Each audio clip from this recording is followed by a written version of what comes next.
time, and it's a great pleasure to have you here. Thanks a lot, Shashank.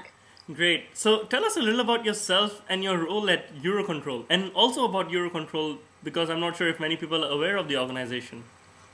Good. So I'll start with Eurocontrol. It's a bit more interesting. Sure. Eurocontrol is an intergovernmental organization. It has 38 member states, and its main role is basically to ensure air traffic safety over What Europe. about yourself? What's your role there, and which department are you part of? So I'm part of the communications department, Okay. which reports directly to the Director General of the organization, and I'm in charge of online communications. Now tell us a little about what happened and what transpired in the last 10 days. I bet they were some of the most exciting days in your Eurocontrol stint till now. Yes, you bet. They were really wild.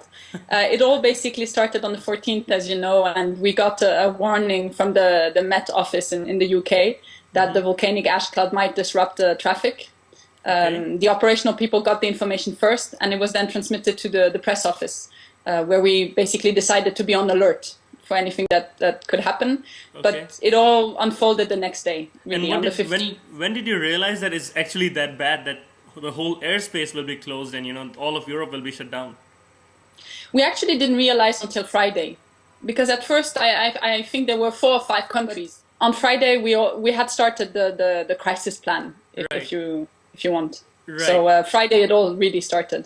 Right, and from what I understand, Eurocontrol is really, as you described, a intergovernment organization. The customer really is the airlines. So when was the decision taken to start informing the public, as opposed to just the airlines using all the tools that you did?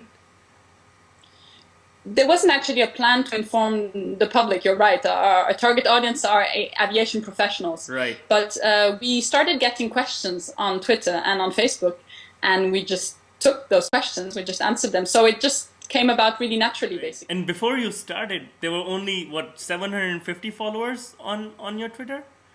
Even less. There were more or less 350 followers. 350 followers before April 14th. And what did you end up with? What is it today? I think the biggest figure was 7,300 followers. Wow. Okay. So- Now, we'll get into that story soon. But when you actually went ahead setting up the Twitter account, when it was originally set up, Twitter, Facebook fan page, even on LinkedIn, you left comments on different groups. What was the purpose when you started? And when did you start? We started in December of last year, so it Okay. was 5 months ago.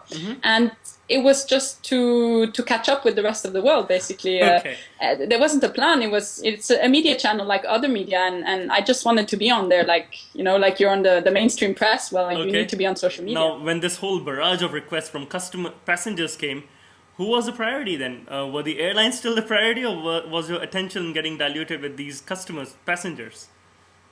Well, we have actually two really different channels. For the airlines and the air traffic controllers, you would have what we call the NOP portal. So it's an online portal that gives them operational information. Right. So there they could find reliable, technical, detailed information. And we had basically passengers, private pilots, some air traffic controllers that would go to the Twitter account. Right. So it was clearly divided more or less from the beginning. We didn't Okay. have to fight who we would answer first. Okay, that's great. That's great. And what about resources and team? I mean, you were, as you said, you went up like 10, you grew 10, 15 times the number of followers. What about resources? Who handled it? I'm sure you, one lady, 24 hours a day, wouldn't be able to handle all of that. Well, you're wrong. I was actually all alone on social media. Well, I'm talking to a superwoman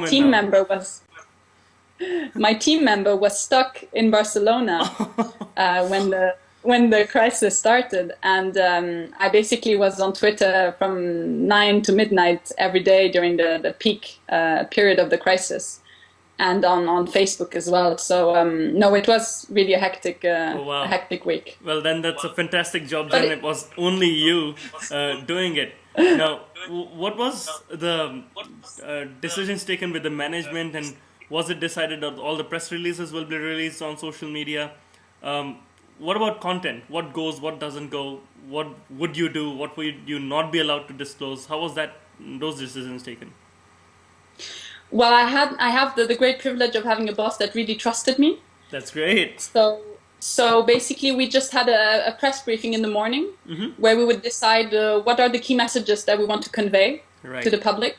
And I just stick to those messages. And I communicated all the press updates, all the press releases, and I basically answered questions. Right. And when I couldn't answer them, I just said, sorry, I don't have the information, or sorry, this is not within my remits. Right, right. So we were really honest about it from the beginning. Fantastic. So honesty was there, authenticity, and you were, of course, trusted from within as well.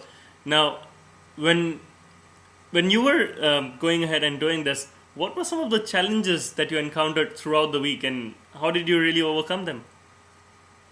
The biggest challenge for me was understanding the technical part. Right. Because basically what I did, I sat as an interpreter between the very operational and technical information Right. and the passengers, which were totally stranded also from a communications point of view. And I had to translate those technical messages into something that passengers could understand. Right. For And, example, I think you had this tweet saying, yes, we'll be converting the maps to JPEG soon, because I think customers wanted to embed it on their website or send it out.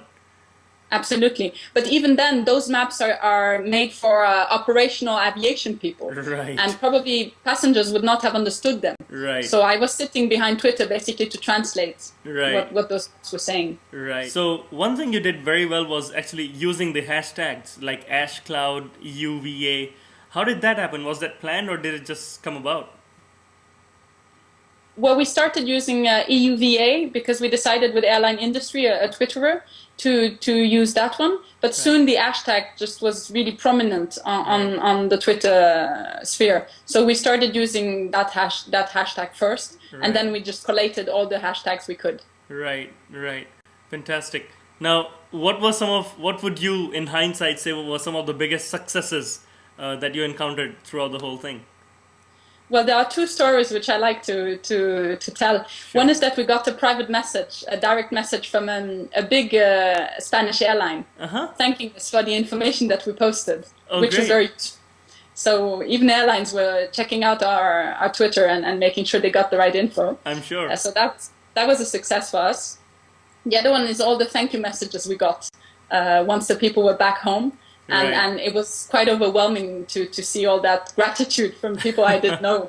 It was really very heartwarming. So, Right. yeah. In hindsight, now that we have the benefit of hindsight, what would you have done differently throughout the whole episode? I would have made sure my team member didn't go on holiday.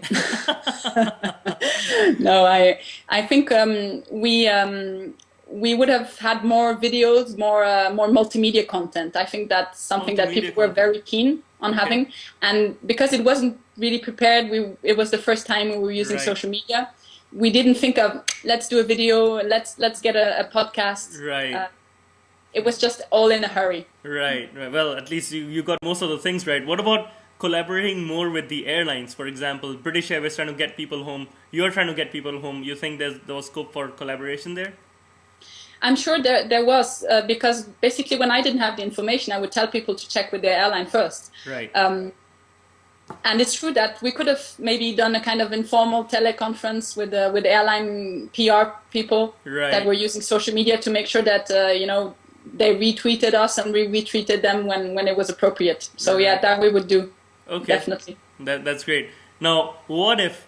Now, I'm hoping this doesn't happen, but what if the other sleeping volcano in Iceland erupts day after tomorrow? What then? Are there already plans in place? Do you have a full Twitter crisis management policy down? What's going to be different?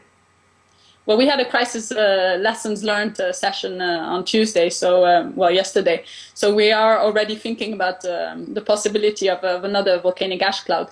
Okay. We are going to get more people. That's for sure. Right. To deal with it in an even better way. But if the bigger volcano erupts, then I think we really need to totally reconsider air traffic in Europe over the next few weeks. Okay. So we're not preparing for such a major crisis. We're just preparing for a same level crisis, let's say. Sure. Fantastic. Well, Aurélie, it was a fantastic job done. As you know, you receive a lot of accolades. And I wish you all the best for yourself and for Eurocontrol. Thank you, Shashank, and we'll be following you, definitely.